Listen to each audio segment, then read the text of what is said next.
अब हम गुरुजी से जानेंगे दिमागी बोझ की समस्या के बारे में। जी हाँ, कई बार दर्शकों जीवन में ऐसी परिस्थिति होती है, ऐसी कोई बात होती है जो हमारे दिमाग में घर कर जाती है, जिसकी वजह से दिनों दिन हमारा शरीर जो है वो ढलता जाता है, चेहरे की रौनक जो है वो उड़ जाती है, हमारे खाने पीने में मन नहीं लगता, और भी बहुत सारी जो समस्याएं होती हैं वो इस बात के साथ जो है वो बोझ की तरह हमारे दिमाग पर आ जाती हैं। तो कैसे हम इस समस्या को दूर कर सकते हैं, ये गुरुजी से जानते हैं। और साथ ही साथ जानेंगे कि अगर हम लक्षणों की पहचान करें इस रोग की, इस परेशानी की, तो कैसे हम इसके लक्षणों को पहचान सकते हैं।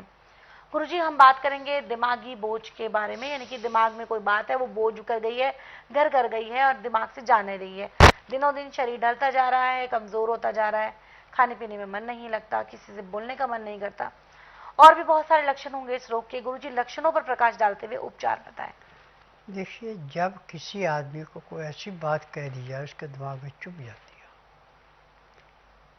और वो बार बार उस बात को सोचता है कि इसने मेरे को क्यों कहा, मेरी इसमें कोई गलती नहीं है, फिर भी अब ना तो उसको नींद आती है, ना उसको भूख प्यास लगती है जी। यानी एक किस्म का वो ये समझो कि मिट्टी का पुतला बन जाता है और सिर उसका हमेशा इतना भरा हुआ रहता है और कानों में ऐसे जैसे बहुत तूफान आ रहा है ऐसे आवाजें आती रहती है। जी। तो उसमें उसके दिमाग में नजला रुक जाता है और ये नजला इतना परेशान करता है कि आदमी खुद कृषि करने के लिए तैयार हो जाता है। परंतु इसमें हमें ज़्यादा खर्चा करने की जरूरत है, बिल्कुल मामूली इलाज है इसका। धनिया, कैफल की छाल, काली मिर्च, नसादर और अरिष्ठे का छिलका, जी। ये 5 चीज़ें 2-2 ग्राम ले लें। इनको पीस के छान के पाउडर बना लें।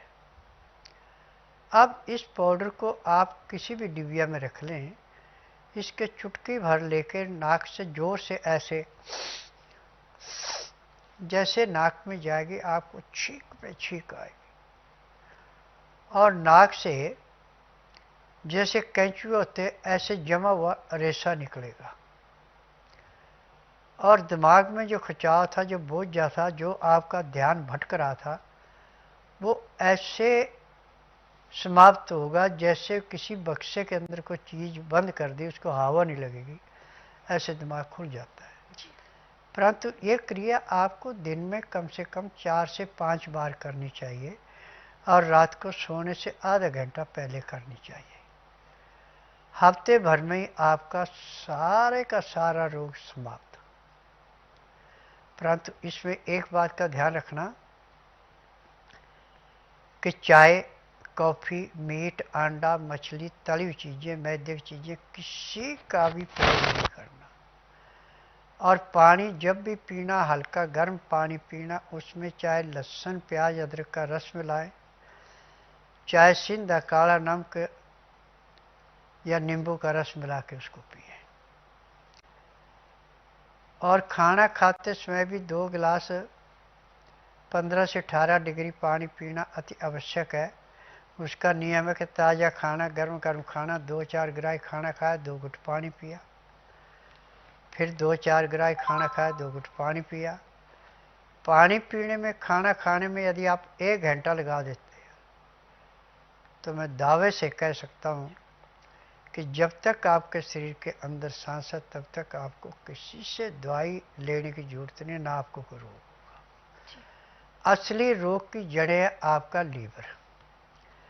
जब लीवर आपका पचाएगा नहीं, पैंक्री इंसुलिन नहीं बनाएगी, पित्ते में तेजाब बढ़ेगा, खाया पिया पेट में सड़ेगा और सड़े हुआ का कीचड़ जाके गुर्दे पे बैठेगा, गुर्दा उसको पूरा फिल्टर नहीं करेगा तो पूरे रोग का, शरीर का सर्वनाश होता है। जी। और आज डॉक्टर ऐसी तरह तरह की बीमारियां लिख के दे रहे हैं कि ये रोग हो गया, क्योंकि उन्होंने थ्योरी पढ़ी, थ्योरी में जो कुछ उनको समझाया गया वही है।